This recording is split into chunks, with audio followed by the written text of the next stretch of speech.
USAA knows dynamic duos can save the day, like superheroes and sidekicks or auto and home insurance. With USAA, you can bundle your auto and home and save up to 10%.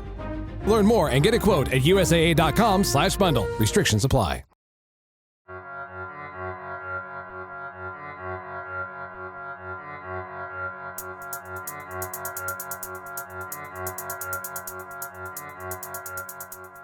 Well, we are supposed to be on hiatus to produce the next season, but stuff keeps happening that I just can't leave alone. I'm Tracy Townsend. We begin 10 TV News at noon today with breaking news: the arrest of Ohio House Speaker Larry Householder. That news is sending shockwaves through the political world today. Ohio House Speaker Larry Householder says he will not resign on the same day of his arrest on bribery charges. Federal prosecutors say his arrest is just one piece of a complicated puzzle. Today to announce the arrest of Larry Householder, the Speaker of the House of the state of Ohio, and 4 other defendants for racketeering in relation to what is likely the largest bribery money laundering scheme ever perpetrated against the people of the state of Ohio.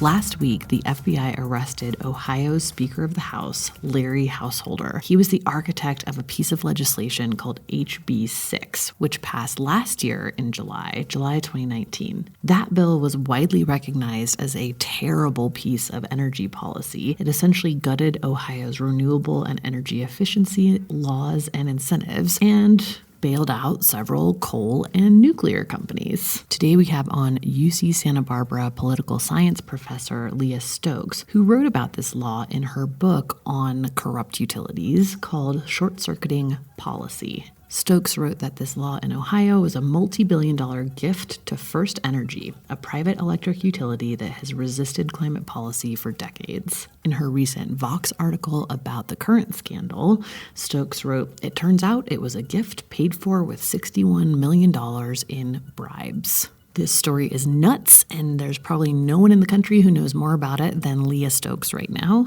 So we're excited to talk to her. We'll have that conversation right after this quick break from today's sponsor.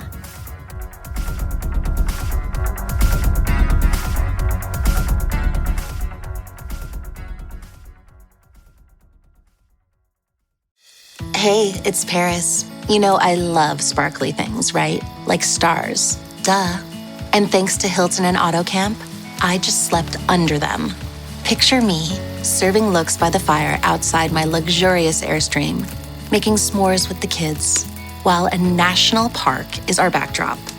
The great outdoors meets Hilton hospitality. That's hot. Explore all the new ways to stay at Hilton.com. Hilton for the stay. It's summer. Time to enjoy long days, lazy nights, and great food. Because Uber Eats has deals all summer long. So, when hunger strikes, don't sweat it. Delicious deals are just a tap away on Uber Eats. Enjoy all your favorite grocery items delivered straight to you. Get ice cream, soda, and snacks from your favorite stores like Wegmans and CVS and make the most of every moment. Now that sounds like a good summer. Order now on Uber Eats. Terms apply. Product availability varies by region. See app for details.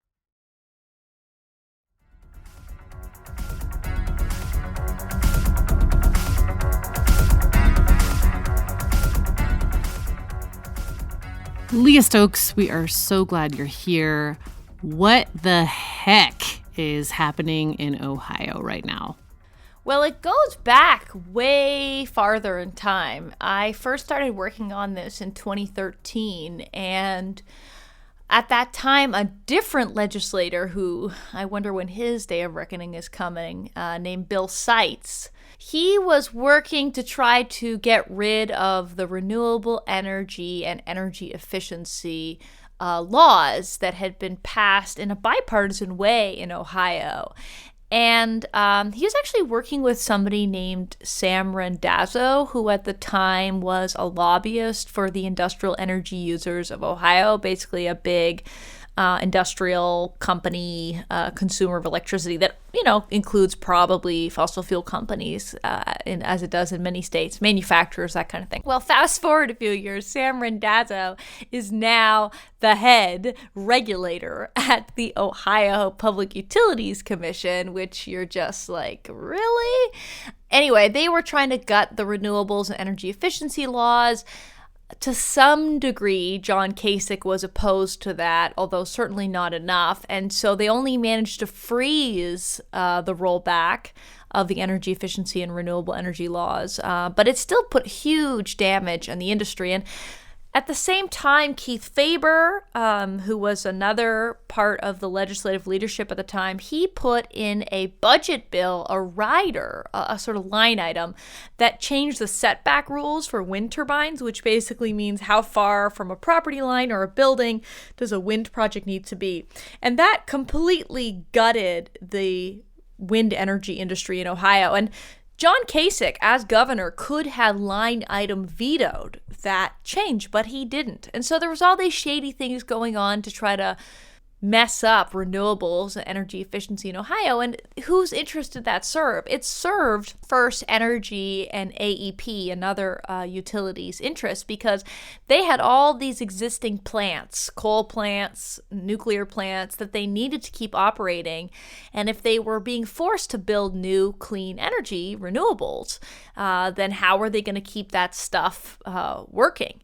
And at the same time, Ohio was also going through this electricity restructuring, and suddenly a lot of the plants that First Energy and AEP had invested in were struggling financially. I mean, they literally were losing money in the market every time they operated. So with all that going on, First Energy started to lobby the Trump administration, actually, to get a bailout for their coal plants. And they tried that for several years, around sort of 2017. In fact, the Energy and Policy Institute, a wonderful watchdog of utilities, has shown that the First Energy corporate jet has flown to D.C. over 30 times since the Trump administration began, and that Rick Perry, the former Secretary of Energy, has probably met with the CEO of First Energy. So they were lobbying very heavily the Trump administration. And it's possible that this is where the FERC minimum offer price rule came from. This is basically a coal plant subsidy that was put into the rules a couple years ago now. Anyway, so they're doing all these corrupt things, and it wasn't quite paying their bills, and so they decided to get a bailout on the agenda at the beginning of 2019, when Larry Householder became the Speaker of the House of Representatives in Ohio. And that's when things really started to pick up. Okay, so what exactly was HB 6? What was this bailout legislation? Yeah, so in 2019, when Larry Householder became Speaker, it was actually a really big fight for him to get that role.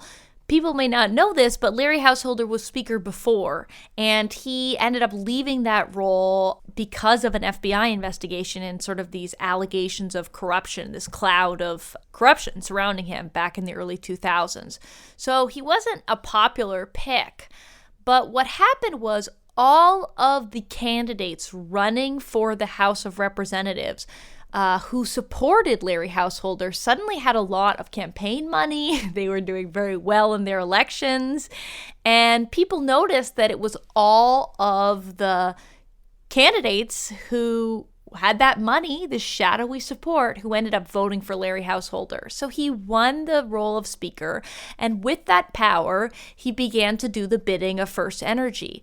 First Energy at that time had spun off its generation assets, its nuclear and coal plants, these are projects that weren't really doing very well. They were losing money financially. And they'd put it in this new company called First Energy Solutions. That company has now rebranded into Energy Harbor. It's a way that these utility companies try to avoid scrutiny. They change their names all the time. But it was called First Energy Solutions at that time. And that was owned by a hedge fund and a bunch of hedge funds. And these investors really wanted to get their money back. And so it started to seem like they were putting money, a few $1 million, let's say, into lobbying and potentially even into campaign ads. So an organization called Generation Now popped up on the scene, and nobody really knew where this organization came from. And they were spending money on mailers to people saying that HB 6, this law, which was a bailout for nuclear and coal plants, that this had to be passed, and that, it was so in the interests of Ohioans, and if you weren't for it, it was because the Chinese government was corrupt and somehow involved in Ohio's energy system, which is completely bonkers. The Chinese government has absolutely nothing to do with anything, and it passed. And I mean, I'm telling you, the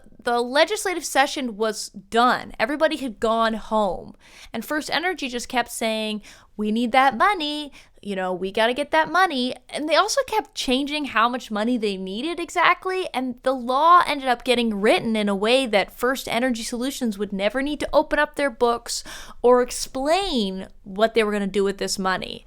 So they ended up calling a last-minute vote, which actually Governor DeWine, a staffer from his office, initially was going to get a state taxpayer-funded plane to go pick up the legislators to bring them back to the state house so that they could vote on this last-minute corporate bailout. That's how crazy it was.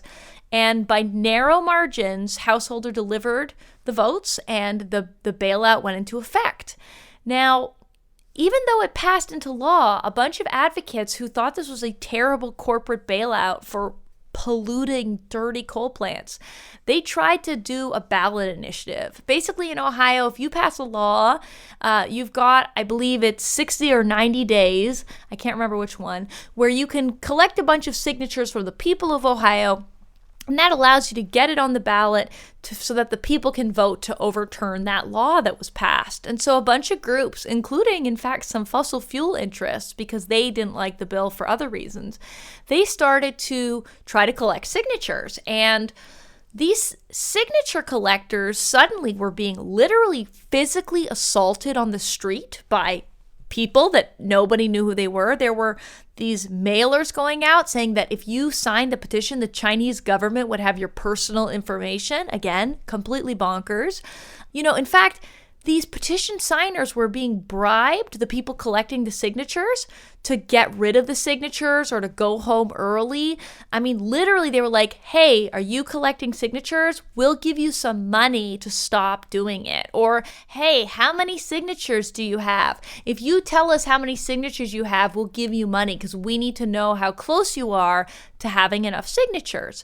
And people were like, "Where's all this money coming from? Who has all this money to do anti-democratic organizing?" And shockingly, in the face of all that opposition, the advocates did not get enough signatures for their ballot initiative. And HB 6, a terrible corporate bailout, remains in law. And it was kind of an open secret that Larry Householder was involved in all of this. We all knew because somebody was funding his speakership by getting all these people elected. Somebody was funding all this political activity to stop the ballot initiative effort. And, well, we discovered this week when the FBI arrested Larry Householder, I believe at his farm in Ohio, that it was Larry Householder and First Energy this whole time, and that they had been funneling over $60 million into this organization called Generation Now and a bunch of shady sort of front groups to do all of this corrupt activity. Okay, so now that Householder has been arrested, along with a few of his cohorts, it sounds like, what happens to this HB 6? Does it automatically get put back on the ballot for a vote or get repealed? What kind of happens there? Well, a lot of people, for example, Lisa Friedman in the New York Times, a lot of people are asking, how is this a legitimate law if it was passed based on corruption? I mean, let's be clear.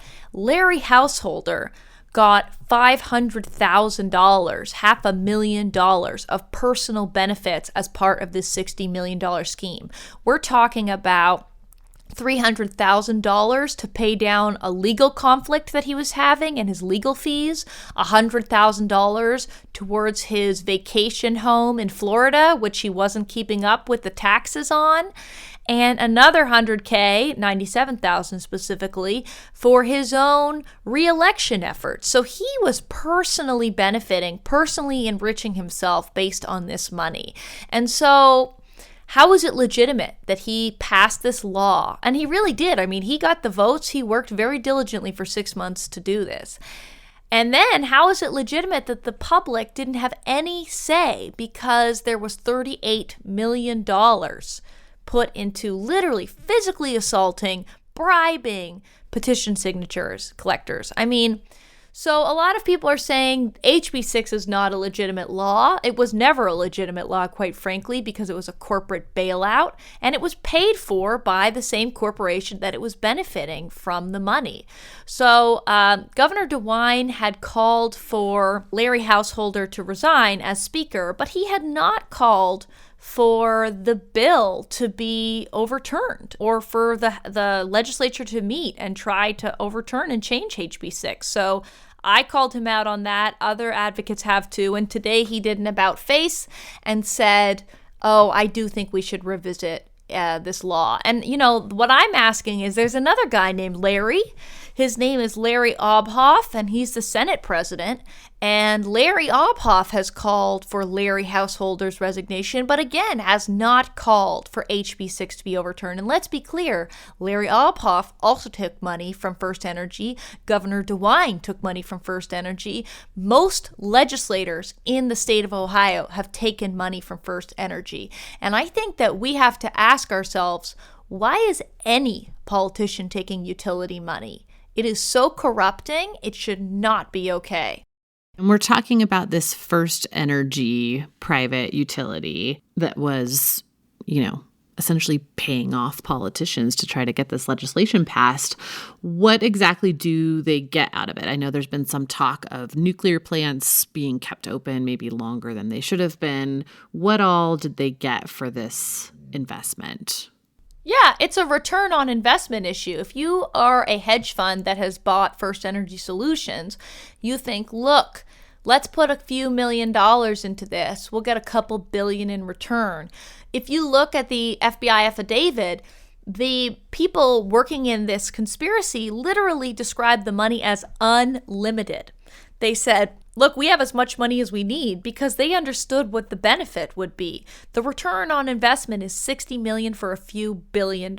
I mean, there's so much focus on the nuclear bailout, which is about $1.3 billion, but there's a whole other bailout for several coal plants that were in this bill that's probably about 2 times as large as the nuclear bailout. So I estimate that it's something like $3 billion that we're talking about here. And keep in mind that a few days after HB 6 was put into law, a spokesperson for First Energy said, oh, that Samus coal plant that we were planning to shut down, we don't need to shut it down anymore. And their CEO of First Energy Solutions, John Judge, had said that if we get that bailout money, we will have $40 to $50 million to put into the Samus coal plant.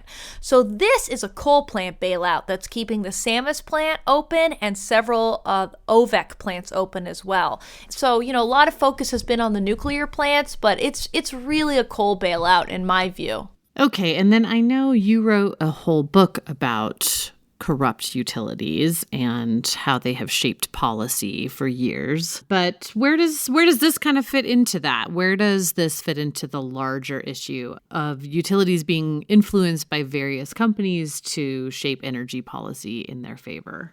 It's called short-circuiting policy, and it's about how corrupt the utilities are. And there's a fascinating history of the electric utility sector. Way back in the early 20th century, there was a person named Samuel Insull, and he's actually the guy who came up with the way our utility system works. He invented the idea of a monopoly utility that had a public utility commission that would oversee it at the state level. And, there are quotes from that time that say for, a decade, he was the most powerful business operator in the United States. And that really is how it is state by state. these companies are often the most powerful company in a given state. If you take Arizona Public Service, for example, they are extremely corrupt. They have spent over $50 million on elections for their own regulator, fighting against a clean energy ballot initiative. And, it's hard to get clear on how terrible they are because they are funding the campaigns of a lot of politicians in that state and a lot of community groups. Soccer clubs, probably United Way campaigns, social welfare organizations. These groups take money from utilities. And so they end up being a kind of octopus that has its tentacles in all different parts of the state. And so I think it's hard for people in a given state to get clear on how corrupt and problematic these monopoly utilities are. And then across the whole country, because there's so many different utilities in different states, it's hard for people to get the same sort of big picture as they would for a company like Exxon that operates across the whole country and the world, or Chevron. These companies like Southern Company are in a couple states, or First Energy, right? And they're also changing their names all the time, right? Or they have subsidiaries. So you've got Southern Company as the parent corporation, but then they've got Georgia Power, for example, or Alabama Power. And so it's a really complicated area that makes it hard for people to pay attention. But I'm hopeful that we're in a moment right now where the corruption is just so blatant that maybe we'll start to get more attention on really proper oversight and limits on spending from utilities on political activity.